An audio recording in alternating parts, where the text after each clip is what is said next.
And what I'd like to do is really talk about one or two other places, not so much the Bristol City region, in the hope that they might illuminate some of our thinking in this place. So my talk is about place-based leadership in a global era. So it's going to be a bit grand, a bit sweeping, but maybe that's okay for an evening like this.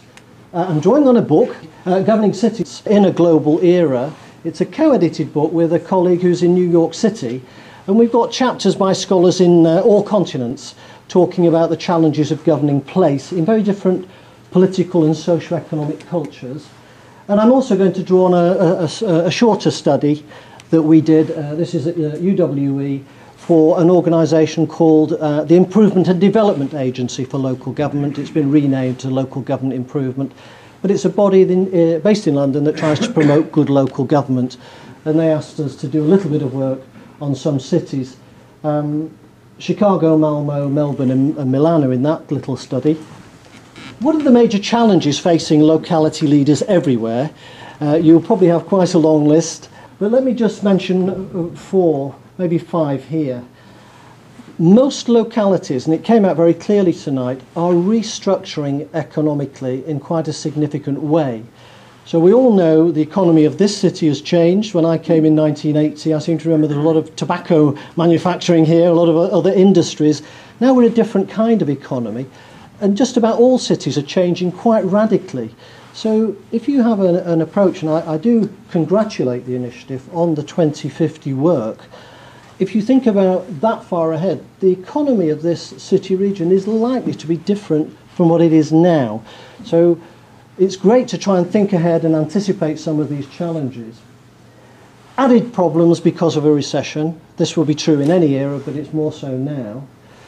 I will talk a tiny bit about the multicultural city because there are amazing movements of populations across international borders now. Unprecedented in human history, the movements of peoples. That creates fabulous opportunities for cities, but also can create friction and discord if cities are not well led. I come back to the leadership theme here. I think well-led cities handle these changes well, less successful if the leadership's not so good. We've already heard a little about sustainable development and the planning of the metropolis in a climate change friendly way. That's a key issue. And lastly, I do have some concerns about the threat to democratic accountability in some cities, in some countries, where the restructuring of power perhaps is breaking the links with the population. This is a conference that we held in Chicago in 2004 on city futures. To set the whole tone, we put down 2 exaggerated futures for the future of cities. The one scenario is a disaster scenario, where you have consumers living isolated lives in their little enclaves. The opposite scenario is a much more lifting and hopeful one of a multicultural city with economic prosperity for all. Now, some people have said that that first scenario is an extreme option that's not going to happen. There are Latin American cities where they have gated areas of very wealthy people. They have very high walls. They do have security guards, and the poor are outside. So the idea of an extremely divided city with friction and hostility, danger, is not a myth. It could happen in cities in other continents. I don't think we see that much in Europe, thankfully, but it's not far-fetched to imagine a not very attractive future for our cities. So what do we need to do? We need to make sure we lead our cities well to avoid the disaster scenario. It's a possibility in any place if we're complacent. So we need to anticipate the future. That's why studies like 2050 are so important. We need to shift from reacting to events, which we tend to do, to become more proactive in shaping what we want for our city and city region. And I think we need to encourage and support community-based innovation also. Some colleagues may talk of that in terms of a big society. Others would say, no, it's not a big society, it's a good society. There are different ways of framing this. But I think the relationship between the state and the citizens it is there to serve is changing. And that's a key issue that we need to somehow get to understand and be creative with. So now I'm going to give you a very short, it's a little bit of a sketch really of 4 different cities, and I've chosen them because each one in its own way is really, I think, quite inspiring, and you see city leadership that's really out of the box, making a massive difference for the people who live in those cities. So the first one is Malmö. Some of you will know Malmö. It's the 3rd biggest city in Sweden. It's a bit like the Liverpool of Sweden. Massive industrial docks. It, however, has had to transform itself because the economic structure of the city collapsed in the early 90s. Between 92 and 94, it's only for 3 years, they lost 1/3 of the jobs in the city. In other words, this big blue-collar industrial city driving the economy, those jobs vanished. And I talked to politicians and leaders there, and they were absolutely shell-shocked. Why they were there was almost disappeared. What they did was to think very carefully about the future of the city. And they said, we are going to forget the fact that we've been a blue-collar industrial city for many years. That's not our future. Our future is to be a leading eco-city in Europe. And they set about it with a lot of commitment. Swedish local government, it has to be said, is far more powerful than local government in the UK. It's a very different local government model. Most of your income tax in Sweden goes to local government. Very few people pay any income tax to central government because the investment goes in the localities. There's no expensive central state interfering with the localities. The central state is very, very small. So 70% of the revenue that's raised by a city like Malmö comes from the income tax of the citizens. So you've got way more power in the place than we have in our country. And as an aside, I was asked to be a bit controversial tonight. We have a localism bill going through Parliament, which is actually, how can I put this politely? It's a disaster. It is not a localism bill. It is a centralism bill giving Whitehall enormous powers. I think 200 opportunities for the Secretary of State to intervene in local affairs. It's nothing to do with localism at all. Sweden is perhaps an example where they do understand localism. Just to quickly sketch some key points then, you've got this collapse of the economy, and they've turned around the city dramatically. They're seen as a leading city on climate change. In that previous picture was an area called Augustenborg. If you think of those housing estates that we built in the 60s, 50s and 60s, that are now causing concern, that's how Augustenborg was like that. This is an area, I've not picked the glamour projects here, this is a fairly crummy housing estate that they've transformed into a really beautiful, ecologically friendly, well-designed, redesigned place. Lots of neighbourhood control over the decision-making in the city, as well as this bold vision. In addition, they have the Western Harbour with the amazing architecture, new build and so on. But it's not just the big projects. They've got the big projects, iconic projects, but they're doing a lot at the grassroots level. So a prosperous city, I have to admit, it's not just the local state. There's been strategic thinking by the nation state, and we have this wonderful bridge linking Malmö over to Copenhagen, and that's altered the economy of the whole region, which crosses 2 countries. So that's a little bit on Malmö. They are progressive on the multicultural city. Not all Swedish cities are as good as they should be on this. This is what they say to me. But I think in Malmö you've got a history of welcoming ethnic minorities and being really quite progressive. Auckland is the biggest city in Australasia, and there you have a very interesting story about reorganising the local governance system. There were 7 unitary authorities governing this major city with a strategic authority trying to steer the overall city. They were all squabbling with each other. They, 1 or 2 chuckles, this might sound a bit familiar. A little bit of parochial thinking, very protective about the power of their particular place. And basically, Auckland was starting to suffer because there wasn't that integrated leadership across the whole area. So what did they do? They did something that we used to do, but don't do so much now. They set up a royal commission. to have a Royal Commission on the Governance of Auckland, independent people, not the government, to take evidence from all kinds of sources, local voices, scholars from other places, research and so on, to do a study of what the governance of Auckland might be. I was very lucky to be one of the advisors to the Auckland Royal Commission. I was their advisor on civic leadership. They proposed a totally new model, unheard of in their city, partly because they looked at other countries.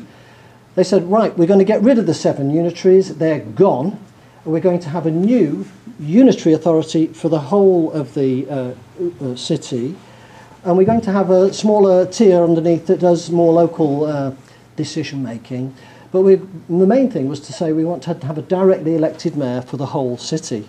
That was seen as very controversial in New Zealand, but that is what they proposed.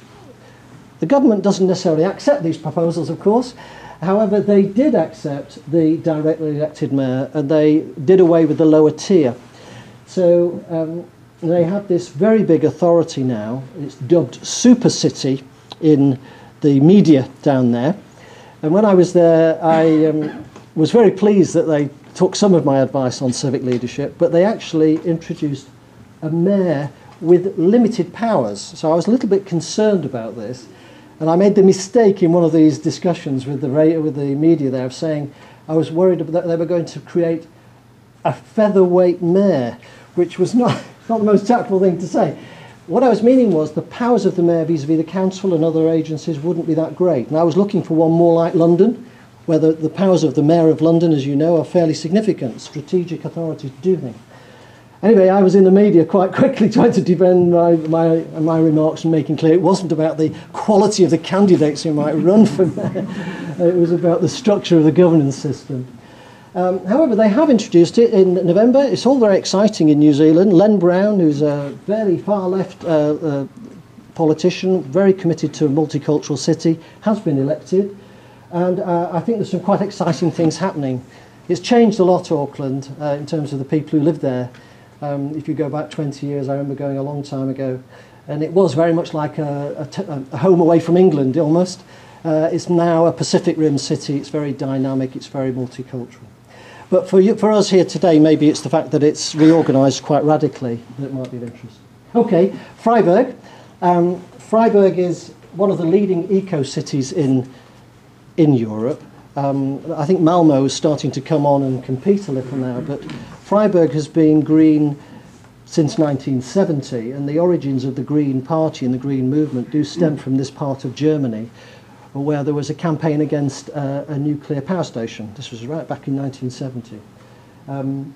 Why I wanted to bring Freiburg into the conversation is they're very advanced on policy and very successful economically growing jobs. Because often there's a view that these two don't go together. You can choose to be green and it'll be very nice and we'd like it, but we need jobs, so you can't do that. Or we don't care about the green, we want to have lots of jobs, we're building, we're doing the jobs, forget the green. Freiburg demonstrates that is flawed thinking and that you can actually do both. And in fact the argument would be, and it's in the thinking of the initiative, that we should do both. It's not a choice, you need to bring it together. Freiburg's about 220,000 population, it's not a massive city, but this is the tram line up above. I mean, it's just fabulous what they've managed to do. Car ownership is going down. The tram system is breathtakingly good.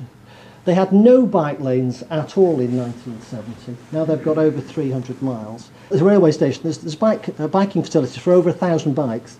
It's got a cafe, it's got bike repair. It's the case that many people go there because it's just so far ahead in terms of what it's like to be on the green front. On solar technology, they've created 1,000 new jobs, and they are they're probably one of the solar technology capitals of the world, I think, in terms of progressive thinking. Directly elected mayor, that was new. This was a reform in Germany where they decided to bring in directly elected mayors in every local authority. Quite radical. We didn't dare do that here in Britain. I was one of the advisors suggesting there should be more elected mayors, but we didn't get listened to too much. Though we did do a good job in London. I think that's a really good example where many in local government were against the directly elected mayor for London. Lot of opposition, very bad, not the British way, we don't want that. We introduced it, then it was Ken Livingstone, of course, and then now Boris Johnson. I don't hear anybody saying we want to get rid of the directly elected mayor for London. I don't know, any politician wants to get rid of that visible, high-profile leadership. That's a big shift. So maybe we need to be a bit more daring on trying out these new models. In the Freiburg case, it's a Green party. It's quite unusual for the Green Party to have that much authority to be able to win a mayoral leadership role, but they have. Last point, enormous control of what happens in your neighbourhood at the local level, rather like in Malmo that I mentioned. So you've got these wonderful child-friendly neighbourhoods. Large parts of the city, cars can't go in except with very strict requirements if you've got elderly relatives who need to get in or out. But you're really safe neighbourhoods, and we haven't got anywhere like that in the UK at all. And I really want to be a little bit critical of our own quality here. We've got some good urban design, good urban planning going on, but we're a long way behind what's commonplace in Freiburg. Okay, this takes me back to Chicago now, my last city. I worked in Chicago from 2002 to 2007, and I think, John, you're absolutely right about the role of the business community in Chicago. They're very committed to the place, and the mayor is very visible. It's another mayor. I'm not just pushing a mayor model, by the way. Malmo does not have a mayor.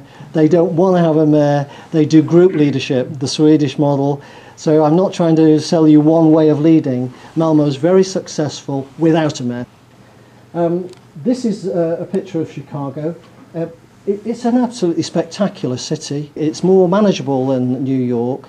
It's got the wonderful music, of course. It's very vibrant. It's changed. It's another one of these cities where the economy of the city is nothing like it was.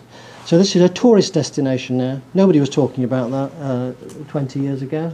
When I went and arrived in my new job, I was given a very nice gift. I've brought it in tonight. It's the Burnham and Bennett Plan for Chicago from 1909, which is a visionary statement of how the city might be.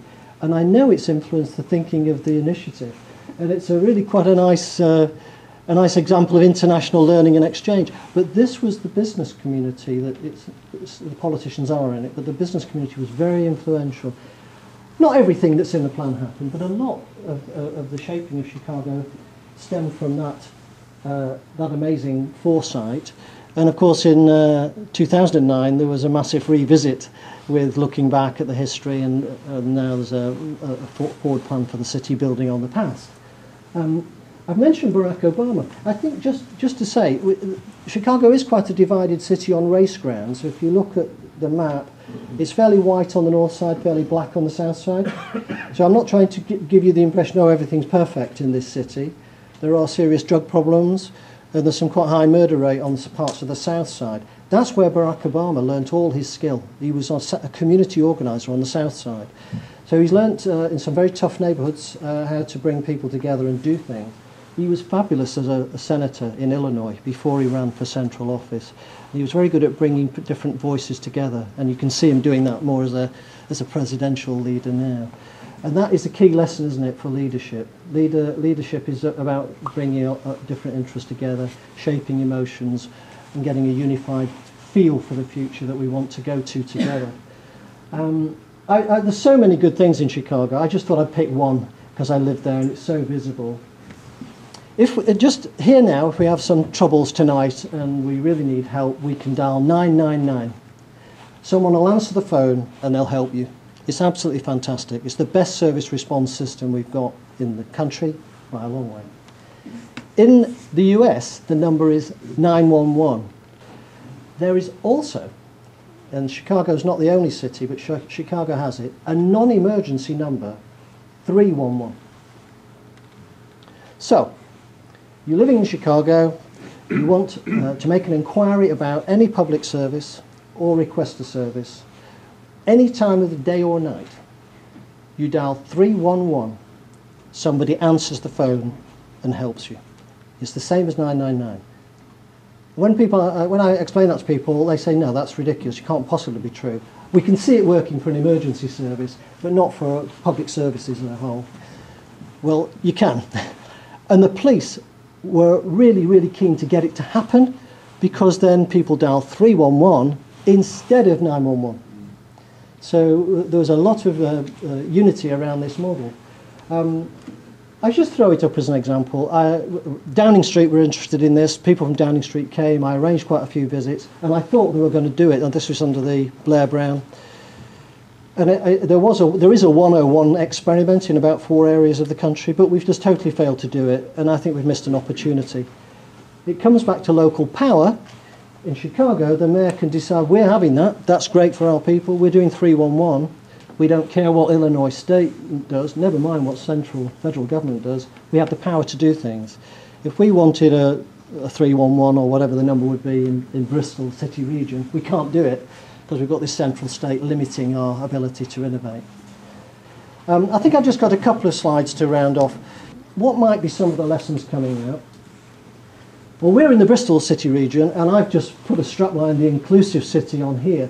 This isn't necessarily the right one that you'd want to use, but I do think that is a strength of the city, and there's different ways of describing the quality of life here. I've lived here since 1980, so I come from the north of England. You might be able to tell from my accent, but I came, I think it's a really wonderful place to live, and I did go to Chicago for a bit, but I still came back. And it's something to do with it being an inclusive city. Why study experience abroad? This is the first of 2 final slides. This can be a great source of really quite useful ideas. You could say, well, no, in America they do it differently, it wouldn't work here. And we do have to be careful in international lesson drawing to think about the context of the experiment that we're looking at to see how it might resonate with our place. So I don't think there's any such thing as best practice. I'm absolutely convinced of this. There is no such thing as best practice. There is, I hope, relevant practice. So it would, the innovation agenda here requires us to discover new ways of doing things, learning from other places, not actually importing lock, stock and barrel ideas from somewhere else. So there's no such thing as best practice. It needs to be your own local creative practice invented locally, which is very, I think, stimulating for what we should be doing. So you can look at these cities, and I've given you 4, and you might pick 1 or 2 things from some of those cities and think, well, that's quite a good idea. How did they design those neighbourhoods in Freiburg without any cars in them? Very simple. You can have a look how they did it. Designs there, very high quality, good urban designers. And many of our urban designers do look at these and are contributing in other countries. I don't want to downplay what we can do in our country. While cities and city regions face similar problems, not all the same, we haven't got the massive urban sprawl that many cities in the developing countries have, but we do have many similar issues that I mentioned earlier about economic restructuring, tensions arising from the restructuring process. I think we've got the unprecedented movements of peoples across borders. I'd want to exaggerate that. I think that requires us in universities to think about how we're teaching and developing our students to go out to be effective in a multicultural world in a way that maybe we didn't need to do 20 odd years ago. And I think that's true for all companies now. If you're not culturally competent, you're not going to succeed in this more multicultural world that we're moving into. The last idea here is the idea of anticipating future events, because if you can look at another place that has tried things out that you might want to do, you can get a sense of whether it might work. So, it's quite simple arguments. What are the key lessons for the most innovative cities? I think we've got a real problem with the over-centralised state that we have in the UK, and innovation arises when there are powerful local authorities and powerful communities able to do different stuff. And I must just say this is a bit more personal. When I came back from Chicago in 2007, I was deeply shocked by how centralised the state had become, and it was centralised before I went. But when I came back, it was a real shock, because everyone was talking about Westminster and Whitehall, and if you listen to the Today programme tomorrow morning, it'll probably be just the same. It's unbelievably centralised, the most centralised democracy easily in the Western world.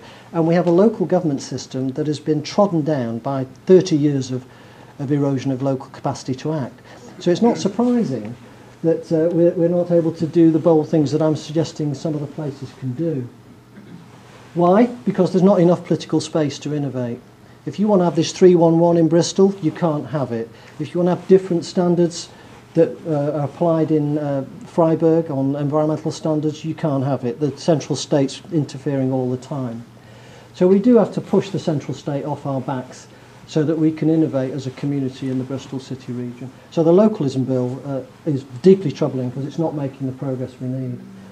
Community empowerment, service user involvement, this is critical. If we're not close to our users, our citizens, our customers, we're not going anywhere. The last bit is a little reference to research we're doing at UWE on civic leadership. We're working actually with Bristol and Swindon and other cities on what's the nature of leadership now in this difficult, changing environment. And we talk about 3 realms of leadership: the political, the professional, managerial, and the community, and how bringing them together. And in a way, I think the initiative is actively on this agenda. It's not like we want the state to do everything, or the community, or the business. It's about bringing different voices together, and that is very powerful. I think Chicago is perhaps the best example of that. My closing point is about your ambitious long-term thinking. If any of this is plausible, or at least part of it, we are in a rapidly changing world. Staying the same isn't going to be a very sensible response. So anticipating, or attempting to anticipate the future is really, really important. And I must admit, I can't think of any other city that has a 2050 effort underway. I mean, John might correct me here, but I think this is marvellous. It's just what we need, that kind of effort. And it's very difficult, but it's really critical because we can think further ahead, and hopefully that will benefit everyone who lives in the city region and who comes here in the future.